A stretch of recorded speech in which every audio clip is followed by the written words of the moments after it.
Behind these walls and barbed wire is Bagram military base, only an hour's drive from Kabul, the capital of Afghanistan. About 3,000 Afghan soldiers have taken over the base after the departure of American troops. Latest developments from Afghanistan indicates that Afghanistan once again will be under control of Talibans. Some consider the Talibans as a militant group and some consider them as warriors.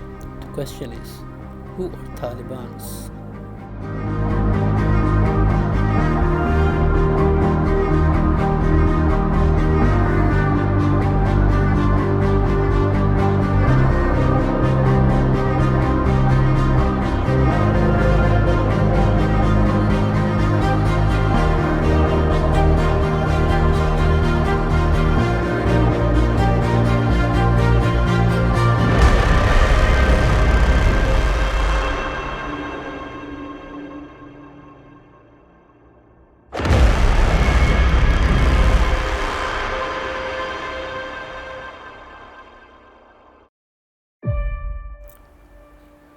The history of Taliban dates back to Soviet intervention of 1978. After the Soviet Union intervened and occupied Afghanistan in 1979, Islamic Mujahideen fighters engaged in war with those Soviet forces. Pakistan's President Muhammad Ziaul feared that the Soviets were planning to also invade Balochistan, which is a province of Pakistan, so he sent Akbar Abdurrahman to Saudi Arabia to garner support for the Afghan resistance against Soviet occupation forces. A while later, the US CIA and the Saudi Arabian General Directorate started funding and sending equipment through the Pakistan ISI agency to the Afghan Mujahideens. About 90,000 Afghans, including Muhammad Umar, were trained by Pakistan's ISI during the 1980s.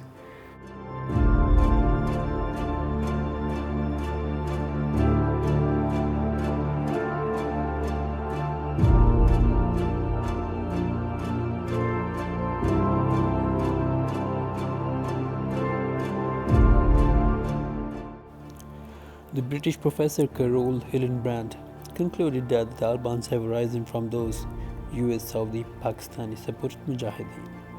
The West helped the Talibans to fight the Soviet takeover of Afghanistan.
At 8:46 a.m. Eastern Time, an American Airlines Flight 11 traveling from Boston to Los Angeles strikes the North Tower of the World Trade Center in New York City. The impact left a gaping, burning hole near the 80th floor of the 110-story skyscraper, instantly killing hundreds of people and trapping 100 others. TV cameras broadcast live visuals of what seemed like a freak accident at the time. The evacuation of the Twin Towers was underway, and 17 minutes later, at 9:03 a.m. Eastern Time, a second Boeing 767 United Airlines Flight 175 appeared out of the sky and sliced into the South Tower near the 60th floor.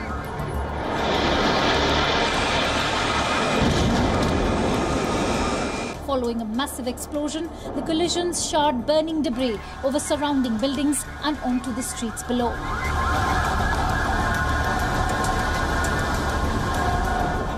clear. America was under attack. It was a nighttime attack that was scarcely visible from cameras in downtown Kabul, Afghanistan's capital.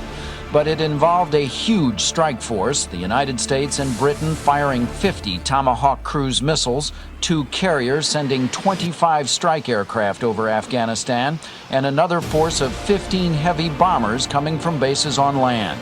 The aircraft included several B-2 stealth bombers that flew non-stop from Missouri. Airfields and radar at nearly every major city were attacked, along with dozens of other targets. To achieve the outcomes we seek, it is important to go after air defense and Taliban aircraft. We need the freedom to operate on the ground and in the air. We have also targeted command facilities for those forces that we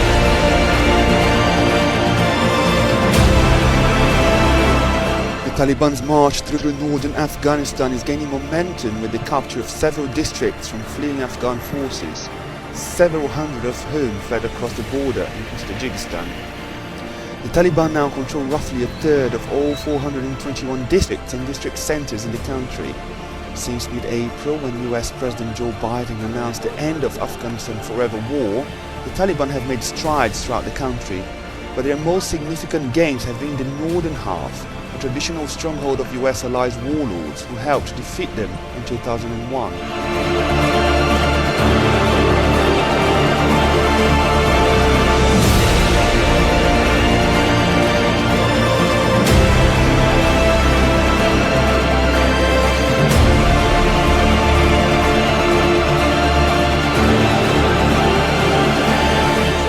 Evening News. Dan Rather reporting. Good evening. The retreat of Soviet military power from Afghanistan is complete. The last of Russia's regular army invasion force is out. Fear and uncertainty were mixed with joy today as the commander of Soviet troops followed the last of his men across the border, leaving the communist Afghan regime alone to face victorious resistance.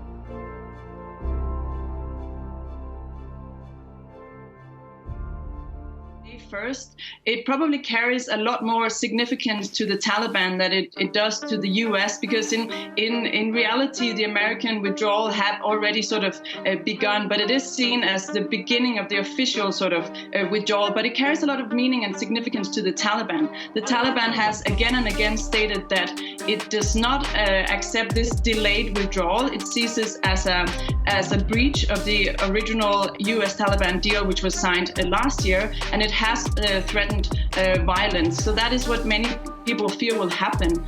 I will say, on the other hand, with this withdrawal, the Taliban is pretty much getting what they always wanted. They're just getting it 4 months later. So you could say that it would be kind of counterproductive for the Taliban to start big attacks directed towards American and NATO troops at this moment, because the US has said that any kind of attacks on withdrawing troops will be met with